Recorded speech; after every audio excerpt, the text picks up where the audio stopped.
Hi everyone, this is Kathy from Homespun Seasonal Living, and this is part of our Cultivate and Nourish project. And we have Angi Schneider with us today. Angi is a good friend of mine, and she's a partner of mine at rootsy.org, if you're familiar with that. And she blogs at schneiderpeeps.com. And we're going to talk all about pickles, and we're going to have all kinds of links for you down below. So hi, Angi. Hi, good to be here today. Yeah, good to have you. Same thing. Thanks. Yeah. We're in each other's homes, sort of. All right, so let's talk. We're going to talk about pickles, which I will be honest, I didn't like pickles for a long time. And so I didn't make pickles because I didn't like them. But then I got married to a man who quite likes pickles. So I started making pickles. And it turns out that I like pickles when I make them by myself. Go figure. So let's go ahead and talk about pickles. Let's talk about how to preserve pickles if we're going to can them and not just, I guess we could also do refrigerator pickles. Okay. So go ahead and tell us all about how to make pickles safe for canning.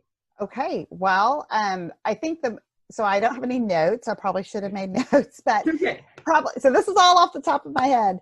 The most important thing is that when you're making pickles, you absolutely have to use store-bought vinegar. You just have to. So save your homemade apple cider vinegar for other things. You need store-bought vinegar, and it needs to be a 5% acidity level. And in the U.S., the label will have the acidity level by law. They have to. So that is the absolute most important thing. Right. But you can use all kinds of vinegars. So you can use white vinegar, apple cider vinegar. I really like rice vinegar. It's got kind of a little Asian-y flavor to it. It's not as harsh as white vinegar. I don't prefer white vinegar simply because it's somewhat harsh. Mm-hmm. So most of my pickles are not done with just plain white vinegar, but you can use red wine vinegar or white wine vinegar as long as it's 5% acidity. Right. You have to check. So, once you find a place, like our grocery store has lots of variety of vinegars. And so I know what brands, some will be 4.7 and then like of red wine vinegar, and then another one will be 5. So I just know that I just grabbed that brand. Right. So it doesn't matter, right? I mean, I have noticed that sometimes apple cider vinegar, or I imagine if you use balsamic, I've never used balsamic vinegar for like pickles. I don't know that you can find 5% balsamic vinegar. Probably not. Yeah. It will change the color sometimes. I've noticed that apple cider versus yes, it does. So especially like if you're doing something like cauliflower, so if you really want it to stay that color, then you need to use a white vinegar. I really like to make a pickled cauliflower that has turmeric in it with rice wine vinegar and a little sugar. Yeah, it's really good. Really good. Yeah, I like to put it on my salads. And then that's the other thing with pickles. That brine can be used to make salad dressings. So a lot of times I'll just add maybe a little honey and some oil to a pickle brine and use it for salad dressings. Right. I have a girlfriend who has her grandmother's like special sauce, hamburger special sauce. And the special sauce is it's like ketchup and mayonnaise, but it also has homemade pickle vinegar in it. Like that's the secret ingredient for this. I love that. Isn't that good? Love that. Yeah. All right. And so when we use 5% vinegar, that allows us to water bath can, right? That's what. Right. So all those things that you can't water bath can normally, like cucumbers or asparagus or cauliflower, you can. Right. You add the 5% vinegar. Absolutely. And there are some recipes that that are not just vinegar; they have some water to it. But if it has to be. It really needs to be from an approved site, an approved recipe if you're going to use it that has water added to it. And if you ever see a recipe like online that has more water than vinegar, you cannot water bath can those. You just have to stick them in the refrigerator. And they'll last for months. They'll be great in the refrigerator, but they're not going to be shelf stable. Right. So that's a good tip if you're looking online and you see someone's, grandmother's recipe and they're saying you can can it, but if it has more water, then you can't. You Right. shouldn't. You can, but you shouldn't. Right. Right. There's a lot of things like I always tell people when I teach canning classes, like I don't really need the government to tell me what to do. Thank you very much. But the ball people have done the testing, right? They know Right. what the acidity level is of something, and so I'm going to trust them because they want me to continue buying their product. So they're Yeah. not going to want me to die. Right. Right. And honestly, you can do whatever you want. And but it's better, especially when you're starting out, to be safe and to use those tested recipes. And even and there's a lot of leeway. I mean, you can change any dry herb in the recipe in any amount that you want, really.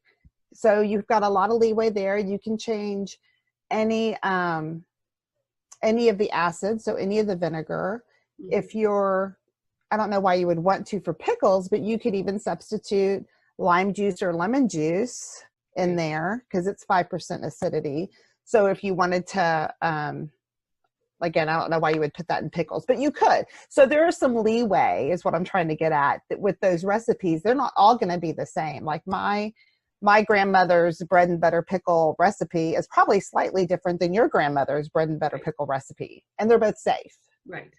So. Right. And let's talk about good veggies for pickling. Okay. So we talked about cauliflower a little bit, and obviously we all know cucumbers, but. Mm-hmm. So asparagus is another good one in the spears. Mm-hmm. Beans, like green beans. Yeah, dilly beans. Yeah. Dilly beans. I also like snow peas. Oh, no. Because the pea is really thin. And that's another one that I do with the rice wine vinegar. And so I really like those. Snow peas. Do you can those? The snow peas, or are those refrigerator ones? I can them. I have some that I can. See, now I've always been afraid of that because I feel like the snow peas will get too gross in the hot water of the water bath. But no. I don't. No, they don't say. So let me, full disclosure here. Yeah. Only a couple of us in my family like pickles. Okay. So I don't do so we're opposite of you. My husband hates them. He's brainwashed my kids that they're disgusting. Oh, yeah. But I love them and I grew up with them. So I can small amounts of several different varieties of, like I can like 1, maybe 2 batches of my grandmother's bread and butter pickles, probably only 1 batch of dill pickles every year. And then I just do small batches of what I consider fun things that are just for me and the couple of my kids that like them. So they don't last long. So when I do snow peas, our snow peas are ready in January. So I only do a couple of jars of those. So I'm not keeping them all year long. So I don't know how they would hold up long term. Right. But the fact that they come out of the canner and aren't just like mush. Yeah, because that I do the whole thing, right. The whole pod. And so the pod stays pretty crisp. Oh, good. That's so good. Yeah, I like them. Carrots, you can pickle carrots. That's a really good one to do with like jalapeno. Oh yeah. Like they have a Mexican carrot, here that we have that's carrots and jalapeno, and it's really good pickled. And then broccoli, you don't really what to do, although you could do the broccoli stem. I have seen that. That's another one that I do like to do with the rice wine vinegar. Mm-hmm. And it makes a nice salad, like with the with the ramen noodles, if you've ever had like a salad like that. I make a slaw where it's like shredded cabbage. Like almost like a coleslaw. Yeah. But it's canned. Uh-huh. So again, that doesn't last. I don't keep it on my shelf for a year. Right. But it's good for the few months that I do keep it. Yeah. So, because again, that's another thing that most of my family doesn't like. So for those of us who like it, I like to have some for during the summer when we want it. Right. Yum. All right. So good veggies. And let's talk about spice. So you can add, even if you find a safe and a tested, approved recipe, but it doesn't have enough, I don't know, something that maybe you want to add ginger or something. Right. You could add you can add. And is there a limit? Do we have a limit on how much dried spice we can add? Do you know? Not if it's, I don't think if it's dried, there is a limit. You wouldn't add fresh spice, Right. unlimited, because the water content will change the low acid to high acid percentage. But yeah, I would add slowly. I like to make adjustments slowly. I like to can in small batches and then make those adjustments slowly based upon what we like. And another thing too with pickled items, you want to let them sit. I mean, you can eat them right away as soon as they come out of the canner or the next day.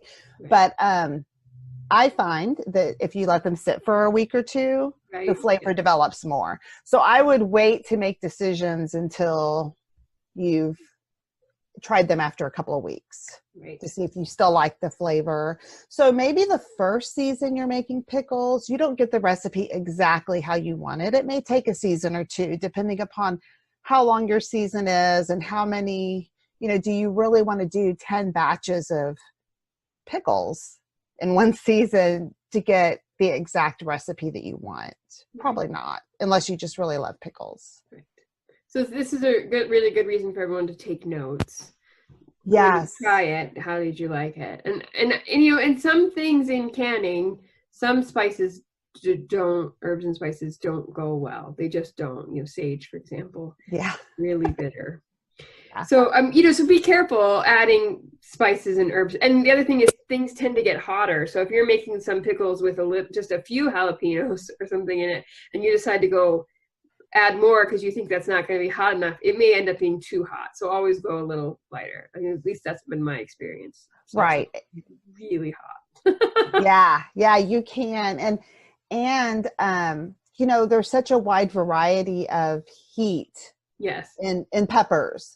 And sometimes we'll save seeds from peppers because we grow a lot of peppers. So we'll save seeds from a pepper that we loved. And the next year we plant it and those peppers are like off the chart hot. Like only my husband can eat them. And they're just jalapenos. I mean, but they're at the very top of the Schofield, chart. And so, I don't know why that is. I don't know if climate or watering, not watering has has that effect on them. Right. I do think somewhere in the back of my brain, I've heard that it does have something to do with water. Yeah. So anyway, so it can be different. So that is the thing with home canning, is that you're never really going to make the exact same batch twice. Never. Ever. And you just have to give that control up. Yep. So. And you just have to realize that it'll still be edible, most likely. It just might not be exactly as you had envisioned it. As someone who does a lot of food writing and recipe creation, my husband, I shouldn't do this. And don't set people up. If it didn't turn out the way you didn't want it to, but it's still good, don't set people up by saying, oh, it didn't turn out right. It's perfect just the way it is. Right. But do warn them. So if it's hot. Or hot, or if you know that there is an ingredient they don't care for, my husband really does not like cucumbers. Mm-hmm. And so one time I made a cucumber jelly with peppers in it and just said, hey, try this. It's got peppers in it.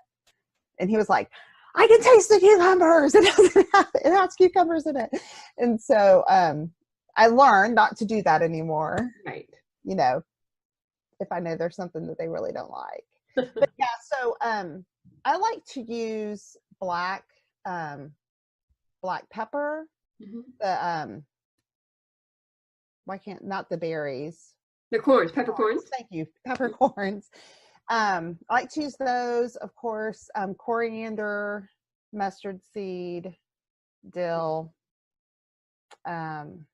turmeric, ginger. Ginger does pretty good, I think. I like ginger, not the powdered. I like to put slices that have been dehydrated down in my canning. Right. The powder sometimes can make your pickles cloudy. Yes. So. Which is not bad. It's just cloudy. You won't win a blue ribbon at the fair. Right. But, that's okay. That's okay.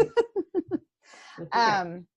Whole garlic is good. Garlic, cloves. For sure. Yeah. I'm trying to think of what else. Dill, of course, dill seed and dill weed. They have a little bit of different flavor. Yeah. So both of those are good for pickles. Celery seed is also good. Oh, celery. I love celery seed. I think that is what I love most about bread and butter pickles. And it took me forever. Like I wasn't interested when my grandmother was alive and doing these things to ask her, like, what is that very unique flavor in your pickles? And so it wasn't until I started canning that I bought my first thing of celery seed that I was like, oh, that's that smell and that flavor that I love. So that's right. Yeah. And those of you who have lovage, if you have lovage growing, which is kind of like celery, it's in the same family as celery, and it goes to seed, you can use that in place, but use less because it's a little stronger. Oh, that's a good, yeah. It's a little different. It's a little stronger of a flavor than celery seed, but it's similar right. enough. And so do you use the what part of the lovage do you use? You can use the leaf, but you can it actually goes to seed, and you can use it just like celery seed. Oh, that's good to know. The wasps love the celery when it goes to seed. I don't know why they love that more than anything else, and it's right outside the bedroom window. Lovely. Okay, so we talked about adding spice, talked about good veggies, and then again, the acid. Adding the acid is what makes it safe for water bath canning. Otherwise, all this stuff would have to be pressure canned, right? Right, and then it would be mushy. Yes, and it would be really mushy. Yeah. Right. And so, the current, just so everyone also knows, that the current approved method for pickles is that we can them, not that we leave them sit at room temperature, or that we do. Right. My grandmother would have probably just done, open kettle canning, where she would have just poured the hot brine in a hot jar and let the jar seal. That is no longer considered safe. So please, nobody do that. Right. And I think my grandmother probably would have done the same thing. Mm-hmm. But since we live in a warmer climate, I don't remember my grandmother ever just leaving them out. She always canned them because our climate is so warm. Right. They're just not going to last. Right. So a lot of people will make like the refrigerator pickles. Yes. But I've noticed that people that live in a colder climate, a lot of times they don't actually refrigerate them. They put them in their root cellar or something like that. Well, we don't have that. Right. We don't have anything that's cool for probably 9 months of the year. So, right. So I say that to say that they weren't wrong necessarily in doing that. Right. But climate is such an important thing to think about. And I think that it's really great that because of the internet and because we don't have, a lot of times our grandmothers, especially if you're younger, your grandmother may not have ever canned. Right. Those of us who are a little older, our grandmothers did, but they're no longer around to teach us, to work in the kitchen with us. And so I think it is wonderful that that we have the internet and that we can learn from other people, but we're probably not learning everything. And I think it's really great that the U.S. government and other governments and the Ball Corporation have come together and said, this is safe regardless of climate, regardless of where you live. Here is a way that if you follow this step, you are ensured that it is safe. Right. And I think that's really, really important. Right.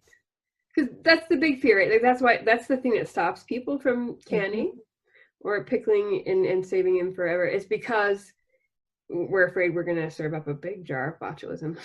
Right. And I get it. It is, canning that is a potential, but if we do it right, and it's not hard, we can do it right, then we're perfectly safe and we should absolutely go for it. Absolutely go. Right. And there's no reason to not. What you have to do to make it safe is so small. Oh. It's such a small sacrifice. It's not even a sacrifice. So, because pickles, they take like a 10-minute processing, maybe a 15-minute processing. You're not processing them for, 90 minutes like you are when you're canning meat. That's right. So it really is fast. And as you get into a routine of doing that, it can be a really fast thing to make. Right. So there's really no reason to not do it with the approved methods. That's right. And so once we have our pickles, how do we eat them other than just obviously eating them straight out of the jar? Yeah. Pretty much any pickled vegetable can be chopped up like a relish and added to pasta salad or potato salad or anything like that, tuna fish. You can use the brine, like I said earlier, for a lot of things. One, you can like tenderize meat with it because it's got that high acid. Like we do a lot of barbecuing, and so sometimes I'll tenderize the meat, like soak it in leftover brine, usually with some sugar, or honey mixed in with it. The day before we grill. You could put it on a relish tray. A lot of times I like to just have things out, especially when we have people over. It's nice to have just a platter out that people can kind of snack on. And pickled items go really well on that. Right. You can chop them up and serve them over cream cheese. A lot of times people will do that with, like make a jalapeno type jelly. We don't have to do a jelly. You can just chop up these vegetables real small and put them over cream cheese and serve with crackers. Right. So I love that, by the way. And it's important to remember too that the brine really doesn't go bad, right? I mean, so one of the things I kind of do in the summer is I tend to have a jar in the refrigerator, like on the door of the refrigerator, like a quart jar, sometimes even a half-gallon jar, where I might just, and this is refrigerator pickles, not canning pickles, but I'll just kind of throw odds and ends from the garden in there. Oh yeah. And then it's just kind of this big jar of mixed pickle veggies that aren't canned. They're just thrown in there, and I just let it go for like a month or so until it's full, and then I let it sit for a little while until it's pickled, and then we eat it. And so it's like it might be like a piece of a carrot and a piece of a radish, like you just didn't get that much, or it's the very end of something that's growing or whatever. Right. Yeah, that's a really good idea. We do that with peppers. Yeah. That is the one thing that's pickled that my husband will eat. Hot peppers? Hot peppers. Yes, I'm sorry. Spicy peppers, because he loves them. And so whenever we have extra peppers from whatever, they go into the jar in the refrigerator because you cannot waste them.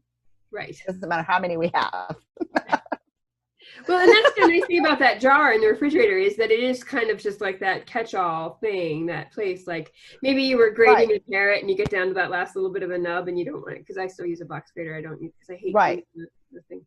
So so I have that little nub, and so that goes in into the jar of pickles. And that's such a great way to use those ends. And like you said, it doesn't go bad. That vinegar doesn't ever go bad. Right. And then and I don't honestly know the answer, and I'm putting you on the spot. Can we adjust the level of sugar in a tested and approved recipe? So say we have a recipe for bread and butter pickles, because sugar adds acidity. So I don't know the answer, and I'm asking you and I'm putting you on the spot. I don't know. I'm going to say probably not. I would think, and this is just my opinion, that if there's no water to it, then you can. Right, because of the acid. Because it's fully, if the brine is just vinegar, then you can adjust the sugar level however you want. So if somebody wanted to make them a little less sweet, they could, yeah. Right. And I actually like to add, I add not a lot of sugar, but a little sugar to many of my pickled items, simply because I feel like it helps cut that bitter, that harshness of the vinegar some, and because I rarely just eat them by themselves. I usually have incorporated it into something else that we're making. So that's just what I do. But that's a good idea. Yeah, and I have a bread and butter pickle recipe that's quite sweet, and it's actually how I acquired a taste essentially for pickles, was because it was sweet, and it allowed me to just kind of get used to it, because I have a sweet tooth the size of Montana, and so so if it's got sugar, that I want to eat it. You're good. Yeah. Right. But things like that. So like with the bread, as opposed to like a dill pickle where you're canning them whole, and you just eat them like the whole thing as a snack. Well, the bread and butter pickle will probably go on a hamburger or something, right? Yeah, they're for something else. You don't really just eat. So I feel like the sugar is negligible. Right. I wouldn't do that with whole pickles because we would just eat those. But right, you eat too. Yeah, yeah. Especially with some of the other vegetables that that maybe I do want my family to eat. You know, like the cauliflower or or carrots. It really is okay to add a little sugar to the brine to get it so that you would like it, because the offset of the nutrients from the carrots, I feel like is better. It is better than not eating them. Of course, it's fresh is better, but you know, the whole good, better, best. They're only fresh for so long, and so you have to do something. Right. And here they don't store. I'm sure they store better where you are. There's just some things that are considered storage crops that we just cannot store because it's too warm. Too warm. Right. So we all have different things we have to do. And I don't really, you know, I know people who say you can even leave, you know, the carrots in the garden here in the north, like I live, but then, you know, you have to cover it with like a gazillion layers of straw or hay, and then the snow gets on it, and then you got to go, I'm not. Right, you got to dig through 4 feet of snow to get to them. Yeah.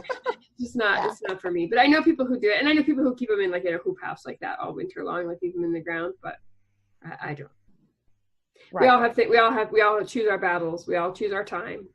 Right. And I think that's important. And that's even with something as little as making pickles, that people need to find out number one, what their family likes. Right. And then what they're willing to try. Right. And go slowly. Yeah.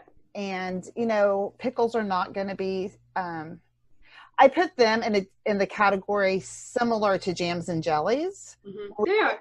And they're fun, but they're not a staple for us. Right. And they're probably not for most people. Right. So have fun with them, make them safe, make in small batches, figure out what you like. But you don't need 100 jars of them. Right. You don't need to go buy a 25-pound bag of cucumbers if you're not growing them yourself or whatever. You just don't. No. I'm trying to think. I think my grandmother's original bread and butter recipe, the original directions are to have a gallon of cucumbers, not slices, just a gallon of, because that's how she would harvest them. Right. Yeah. She'd just bring in her gallon bucket and like, oh, I can make pickles now today. Right. And so, you know, so that's a batch, and that probably makes, I don't even know. I should have looked, but. Huh? Maybe 7 quarts? Yeah, probably 7 or 8 quarts, maybe. Right. So, you know, like for my family, that's plenty of bread and butter pickles. So, yeah, there really is no need to. They're fun. Right. But and they make great gifts if you happen to know somebody who likes to eat pickles. Mm-hmm. So if you know, maybe 8 quarts of pickles is too much for, you know, if you're just a household of 2 people for a year, that might actually be too much, depending on how much you eat. So, but it's nice, they do make nice gifts. Right. Especially if you have like a family recipe. So like I'll give bread and butter pickles to my siblings because they don't can. And that's really fun because they know it's grandma's recipe. Right.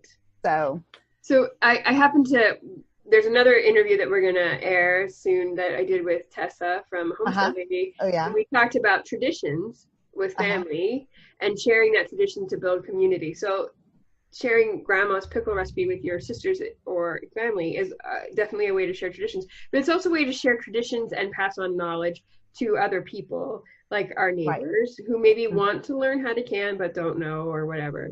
Right. So, right. So, and it's especially a nice now. And it's a fun way to do it without, like, you know, there's no judgment in it. There's no, oh, you have to can, otherwise, you know, you're going to starve. It's not about that. Yeah. And it's not about us being better than anyone else because we do these skills or them being better. It's just passing on a tradition. If they choose to do it, great. And if they choose not to and they just choose to eat what you gave them, that's great too. That's perfect. It's a great way to build a community. Right. Absolutely. That's good. There we go. Perfect. Is there anything else about pickles? I'm thinking. I don't think so. Right. Can you think of anything? I have been canning a long time. Yeah. And I just want everyone to know, just so everybody knows that there's always something. I can never remember, when you're making cucumbers, you're supposed to cut one of the ends off. Oh, yeah. The blossom end. The blossom end. And that's because then it'll keep the pickles more crisper. Right. And sometimes that end is a little bitter.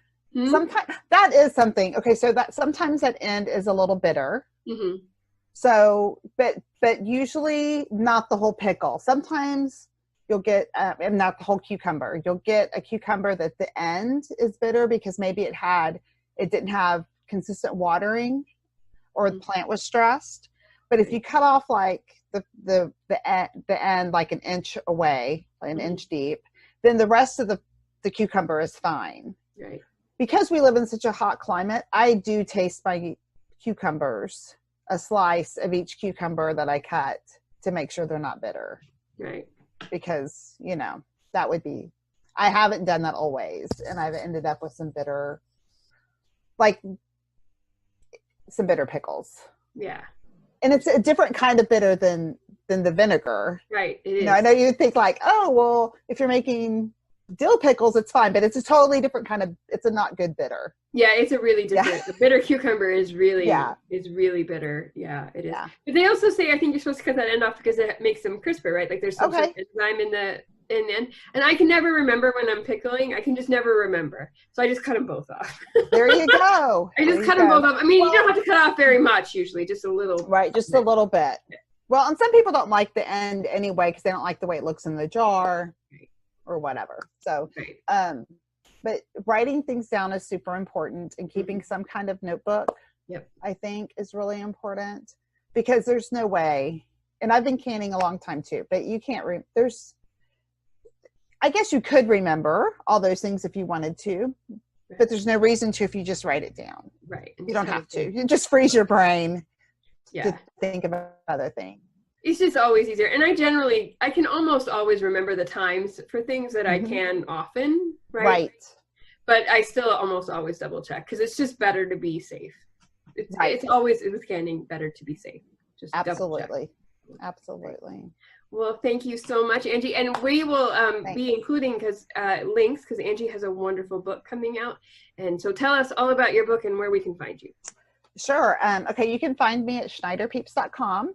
And on any social media, I'm at Schneider Peeps. And then the book comes out June 9th. And it is The Ultimate Guide to Preserving Vegetables. And it is all about canning, pickling, dehydrating, freezing, and fermenting your vegetables. And each vegetable that's listed has a little bit of growing information and then how to preserve it in these various ways. So. All right, and we will have links to all that down below so everyone can see and go buy her book and visit her website. All right, so thank you so much. Thank you so much. This was great fun.